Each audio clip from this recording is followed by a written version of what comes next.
दोस्तों नमस्कार, मैं हूं आशुतोष। स्वागत है आपका मेरे YouTube चैनल सूर्या क्लासेस में। आज की टॉपिक है उन लोगों के लिए बहुत ही महत्वपूर्ण जो अभी पिछले महीने में हाई स्कूल का एग्ज़ाम दे चुके हैं। दोस्तों 10वीं के बाद आपके भी दिमाग में चल रहा होगा चक्कर पे चक्कर कि कौन सा सब्जेक्ट से पढ़ें हम आगे की पढ़ाई, क्या सब्जेक्ट लें, कैसे चुनें। तो इसी बारे में आज का वीडियो है। अगर आपने भी 10वीं की दी है एग्ज़ाम इस वर्ष तो आप भी इस वीडियो को अंत तक देखें। मुझे आशा है कि मैं आपको गाइड कर सकूंगा कि आप 11th में किस सब्जेक्ट से या कौन सा कोर्स करें। तो चलिए हम शुरू करते हैं आज का ये महत्वपूर्ण सेशन। देखिए, पहले तो बात है कि 10वीं के बाद कोर्स कौन कौन से होते हैं, कौन कौन से कोर्स हम 10वीं के बाद कर सकते हैं। तो देखिए, 10वीं के बाद जनरली 11वीं और 11वीं के बाद 12वीं, जिसको हम लोग इंटर कहते हैं, इसमें हम लोग एडमिशन लेते हैं। अब चूंकि इंटर में जाने से हमें 3 रास्ते मिलते हैं और उन तीनों में हम लोग जाते हैं फर्स्ट। तो चलिए इस वीडियो में सब कुछ मैं आपको बताता हूँ जो आपके लिए महत्वपूर्ण होगा और ये चुनने में आपको सहायता करेगा कि आप 10वीं के बाद क्या करें। 10वीं के बाद कौन कौन से कोर्स होते हैं, पहला पॉइंट तो ये है। तो देखिए, 10वीं के बाद आपके साइंस से, कॉमर्स से अथवा आर्ट विषय से आप 11वीं और 12वीं कर सकते हैं। उसके बाद आता है 10वीं के बाद आप पॉलिटेक्निक भी कर सकते हैं। 10वीं के बाद आप ITI कोर्सेज भी कर सकते हैं। कुछ पैरामेडिकल कोर्सेज हैं जिसको आप कर सकते हैं, कुछ डिप्लोमा कोर्सेज हैं जिसको आप कर सकते हैं और कुछ शॉर्ट टर्म कोर्सेज हैं जिसको आप कर सकते हैं। तो पहले बात करते हैं कि 10वीं के बाद कौन सा सब्जेक्ट चुनें। ये भी बहुत ही भयानक क्वेश्चन हमारे दिमाग में चलता है 10वीं के बाद। क्या हम आर्ट पढ़ें या साइंस पढ़ें या कॉमर्स पढ़ें, और साइंस पढ़ें तो क्या पढ़ें, साइंस में मैथ पढ़ें या बायो पढ़ें। ये भी कई सारे रास्ते बनते हैं। तो देखिए, 10वीं के बाद 3 स्ट्रीम आती है। एक तो आता है आर्ट वर्ग यानी आर्ट स्ट्रीम, दूसरा है साइंस स्ट्रीम और तीसरा है कॉमर्स स्ट्रीम। सबके बारे में एक एक करके बात करते हैं। पहला हम लेते हैं आर्ट वर्ग के विषय। अगर आप आर्ट वर्ग से 11वीं में एडमिशन कराते हैं तो आपको इन सारे सब्जेक्ट को पढ़ना पड़ेगा। कौन सा सब्जेक्ट है तो देखिए, पहला है आपका जियोग्राफी, ठीक है, सोशल साइंस, इकोनॉमिक्स, संस्कृत, इतिहास, इंग्लिश, ड्राइंग, सोशियोलॉजी, साइकोलॉजी और फिलॉसफी। इन सब विषयों में से आप कुछ विषय चुन करके इंटर कर सकते हैं और ये माना जाएगा कि आपने आर्ट स्ट्रीम से यानी आर्ट वर्ग से इंटर पास किया है। अब आर्ट वर्ग मान लीजिए आप लेते हैं तो क्या क्या फायदे होते हैं इसको भी हम गिना देते हैं फटाफट। देखिए अगले स्लाइड में, देखिए आर्ट वर्ग चुनने के फायदे क्या हैं। पहली बात तो पढ़ाई का थोड़ा सा कम दबाव होता है साइंस की अपेक्षा। आर्ट वर्ग में पढ़ाई का थोड़ा सा कम दबाव होता है। अगर आप टेंशन लेने वाले नहीं हैं तो आपको आर्ट स्ट्रीम में जाना चाहिए। अगर आपको मैथ से डर लगता है, आपको साइंस से डर लगता है तो भी आपको आर्ट स्ट्रीम चुनना चाहिए। अब इसका कहने का मतलब ये नहीं कि आर्ट स्ट्रीम अगर आप चुनेंगे तो लाइफ बेकार रहेगी या लाइफ में आगे कुछ कर नहीं सकते, नहीं, ऐसा कुछ भी नहीं है।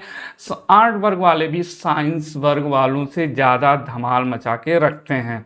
देखिए दूसरा क्या है कि ट्यूशन की आवश्यकता आपको नहीं पड़ेगी। मैथ के लिए ट्यूशन, साइंस के लिए ट्यूशन, फिजिक्स के लिए अलग ट्यूशन, केमिस्ट्री की अलग ट्यूशन, बायो के लिए अलग ट्यूशन, ये सारे ट्यूशन से आपको मिलेगा क्या चीज़, मुक्ति। हाँ, दूसरी बात, अगर ट्यूशन की आवश्यकता नहीं है तो फिर ओबियस सी बात है आपकी पढ़ाई का जो खर्चा है यानी कि फीस वो भी क्या हो जाएगी, रिड्यूस हो जाएगी, कम हो जाएगी।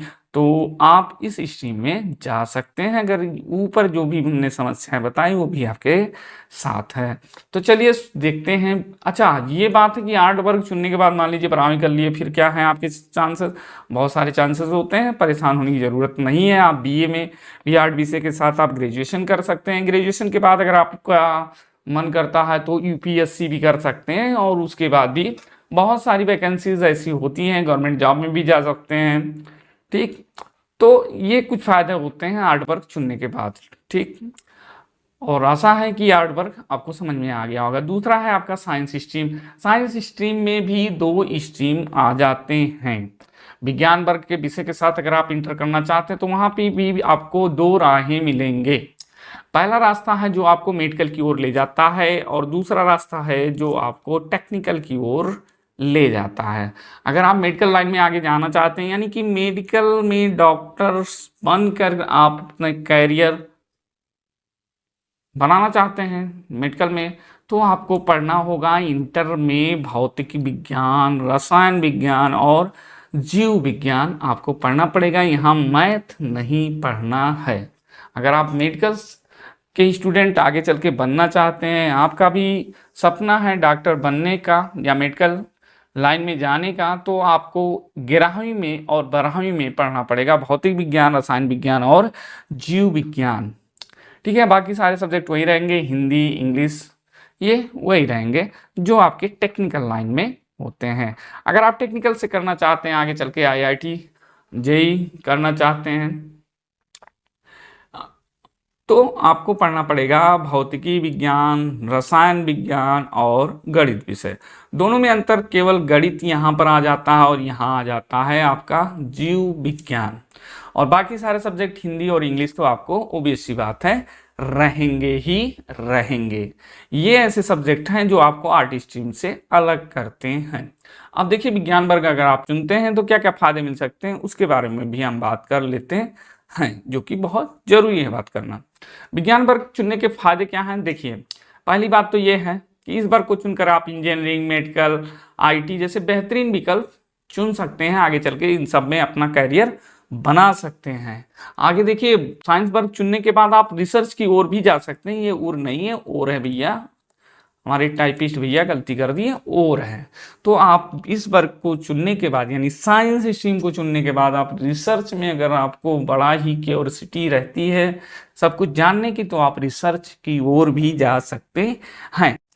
तीसरा जो सबसे महत्वपूर्ण बात यह है, साइंस स्ट्रीम चुनने के बाद, मान लीजिए आपने साइंस स्ट्रीम से 12वीं पास की है और बाद में आपको मज़ा नहीं आ रहा, आपको आर्ट सब्जेक्ट पढ़ना है, तो आप आर्ट से, यानी आर्ट सब्जेक्ट के साथ ग्रेजुएशन कर सकते हैं, जबकि आर्ट वालों के साथ ये फैसिलिटी नहीं होती है। यानी अगर कोई बच्चा इंटर आर्ट स्ट्रीम से कर रहा है तो जाके वो ग्रेजुएशन साइंस स्ट्रीम से नहीं कर सकता है, लेकिन अगर कोई बच्चा इंटरमीडिएट साइंस स्ट्रीम से है तो वो ग्रेजुएशन आर्ट स्ट्रीम से कर सकता है। यानी ये तो बात वही हुई साइंस पढ़ने वालों की कि आगे मन करे तो आर्ट वाले सब्जेक्ट्स भी ले सकते हैं और मौज उड़ा सकते हैं। चलिए अब देखिए, साइंस का चूंकि जो क्षेत्र है वो थोड़ा सा एडवांस है, आगे है, तो इसमें करियर के ऑप्शंस भी बहुत ज़्यादा उपलब्ध होते हैं। इसमें करियर की संभावनाएं अच्छी भी होती हैं, लेकिन इससे ये नहीं कह सकते आप कि आर्ट स्ट्रीम के बच्चे का करियर ठीक नहीं होता, ऐसा कुछ नहीं है। मेन बात है कि आपको इंटरेस्ट किस सब्जेक्ट में है। आर्ट सब्जेक्ट में इंटरेस्ट है तो बिल्कुल आप साइंस वर्ग में मत आइएगा कि डॉक्टर इंजीनियर की सैलरी देख के आपको डॉक्टर इंजीनियर बनना है, बिल्कुल मत आइएगा। अगर आपको इंटरेस्ट है आर्ट सब्जेक्ट में तो आर्ट वाले सब्जेक्ट से मौज उड़ाइए, इंटर कीजिए।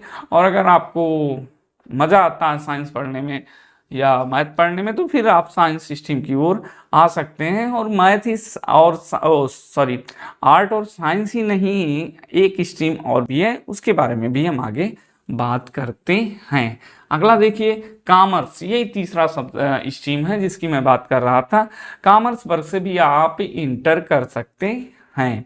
अगर आपको अकाउंटेंसी में इंटरेस्ट है, पैसे को मैनेज करना सीखना चाहते हैं, तो आप इस स्ट्रीम से भी इंटर कर सकते हैं और आगे चल के ग्रेजुएशन भी कर सकते हैं। अब इससे सब्जेक्ट क्या क्या होंगे, कॉमर्स में लेने के बाद आपको अकाउंटेंसी पढ़नी होगी, बिजनेस स्टडी, इकोनॉमिक्स और मैथमेटिक्स इसमें भी पढ़ने पड़ेगी। तो अगर मैथ से आपको लगता है डर तो मत आइए साइंस में और मत आइए कॉमर्स में। साइंस मीन्स टेक्निकल में मत आइए। अगर साइंस पढ़ने में अच्छा लगता है आपको तो फिर आप इंटरमीडिएट साइंस वर्ग से मेडिकल में जा सकते हैं। और अगर मैथ से आपको डर नहीं लगता, मैथ को फोड़ना अच्छा लगता है, तो फिर आप कॉमर्स स्ट्रीम से भी जा सकते हैं और टेक्निकल स्ट्रीम भी चुन सकते हैं। आगे चलिए, कॉमर्स वर्ग चुनने के फायदे क्या हैं। सबसे बड़ा फायदा तो मैं ये सोचता हूँ कि आजकल यार सब लोग कमाते तो हैं भले ही, लेकिन मैनेज नहीं कर पाते, पैसे से पैसा बना नहीं पाते हैं। अगर आपको पैसे से पैसा बनाना सीखना है तो आपको कॉमर्स वर्ग के विषय में सोचना चाहिए कि कॉमर्स विषय से इंटर कीजिए, फिर ग्रेजुएशन कीजिए और वहाँ पर आपको ये भी सिखा दिया जाएगा कि पैसे से पैसा कैसे बनाया जाता है। देखिए, कॉमर्स विषय चुनने के फायदे क्या क्या हैं, इस पर भी हम थोड़ा सा बात कर सकते हैं। देखिए, कॉमर्स से 12वीं करने के बाद आप CA, CS, MBA, HR आज जैसे कैरियर विकल्प चुन सकते हैं। कॉमर्स का अध्ययन के बाद आप पैसों को सही जगह इन्वेस्ट करना भी सीखते हैं, और जो कि सबसे बढ़िया बात है, आजकल एक बढ़िया कैरियर बन सकता है इसमें, क्योंकि दूसरे भी लोग हैं जो बड़े बड़े लोग हैं वो पैसा कमा रहे हैं, और उन्हें इन्वेस्ट कहाँ करना चाहिए इसकी सलाह देने वाले भी अच्छा खासा पैसा छाप रहे हैं। तो आप इसमें भी अपना कैरियर बना सकते हैं। साथ ही बैंकिंग, बिजनेस, फाइनेंस संबंधी कैरियर भी आप कॉमर्स से चुन सकते हैं। आगे चलते हैं। ये तो रहा आपका मेन कोर्स जो इंटर में आता है। इसके अलावा भी कुछ वैकेशनल कोर्स हैं जो शॉर्ट टर्म कोर्स होते हैं, जिसको करके आप जल्दी अगर पैसा कमाना चाहते हैं, अपना करियर बनाना चाहते हैं, थोड़ा सा आप क्रिएटिव हैं, तो इन सब वैकेशनल कोर्सेज के बारे में भी आपको जानना चाहिए और इधर भी आप मूव ऑन कर सकते हैं। जैसे आजकल बूम है इसकी भी interior designing, fashion designing, jewellery designing, ये डी है, cyber law, fire and safety, इन सब में भी आप एक vocational course means short term course होता है जिसको करके आप अपना कैरियर का चुनाव कर सकते हैं। उसके बाद कुछ डिप्लोमा कोर्सेज भी आते हैं जो 10th के बाद आप कर सकते हैं, जैसे कि diploma in fine art, diploma in fine art, इसमें भी आप कैरियर बना सकते हैं। Diploma in commercial art, diploma in graphic design, diploma in spoken English, diploma in social media management, diploma in hotel management, और ऐसे ही बहुत सारे डिप्लोमा के कोर्सेज भी उपलब्ध हैं जो आप 10वीं के बाद कर सकते हैं। तो हमें आशा है कि आपको ये समझ में आ गया होगा और ये वीडियो आपका हेल्प करेगा कि आप 10वीं की परीक्षा पास करने के बाद क्या करें, कैसे चुनें, किस हिसाब से चुनें और सही सब्जेक्ट का चुनाव कैसे करें। अगर देखिए आपका हाई स्कूल के बाद आपने सही सब्जेक्ट का चुनाव नहीं किया तो आगे चल के आपको बहुत सारी परेशानियां झेलनी पड़ सकती हैं। तो वीडियो को दोबारा देखिए, जहाँ ना समझ में आए वहाँ पर रिपीट कीजिए वीडियो को और अपने अंतर आत्मा से भैया अंदर जा के देखो कि आपका जो अंतर मन है वो क्या चाहता है। मीन्स आपको साइंस से डर लगता है, मैथ से डर लगता है, या किस चीज़ से डर लगता है। अगर आप रटने में कमज़ोर हो तो आर्ट सब्जेक्ट में मत जाना भैया। अगर आपको मैथ से डर लगता है तो टेक्निकल कोर्स यानी इंटरमीडिएट मैथ से मत करना। साइंस से बायो से डर लगता है तो भाई मेडिकल में मत जाना। और पैसा से पैसा कमाना सीखना है तो आप कॉमर्स सब्जेक्ट चुन सकते हैं। साथ में आप ये जो वैकेशनल कोर्स बताए गए हैं इसको भी चुन सकते हैं और आराम से बहुत जल्दी अपना कैरियर भी शुरू कर सकते हैं। तो चलिए दोस्तों, मिलते हैं नेक्स्ट वीडियो में और तब तक आप लोग विचार बना लीजिए आपको 10वीं के बाद क्या करना है। और अगर हेल्प मिली इस वीडियो से आपको आपका कोर्स डिसाइड करने में, आपका फ्यूचर डिसाइड करने में, तो दबा के ठोको एक लाइक इस वीडियो को। नए हो तो चैनल को सब्सक्राइब करो, दोस्तों में शेयर करो। बहुत सारे दोस्तों की पीड़ा हारी बाम आप बन सकते हो, पीड़ा हर सकते हो। भाई काफ़ी लोग कंफ्यूज हैं कि 10वीं के बाद हम क्या करें, आखिर क्या करें, उनको समझ में नहीं आ रहा। समझ में नहीं आता उल्टा सीधा भी सब्जेक्ट ले लेते हैं और फिर आगे जा कर के रोना रोना रोना है। तो रोने से बचाइए अपने दोस्तों को, दोस्तों में ये वीडियो शेयर कीजिए। मिलते हैं नेक्स्ट वीडियो में, तब तक के लिए टाटा बाय बाय।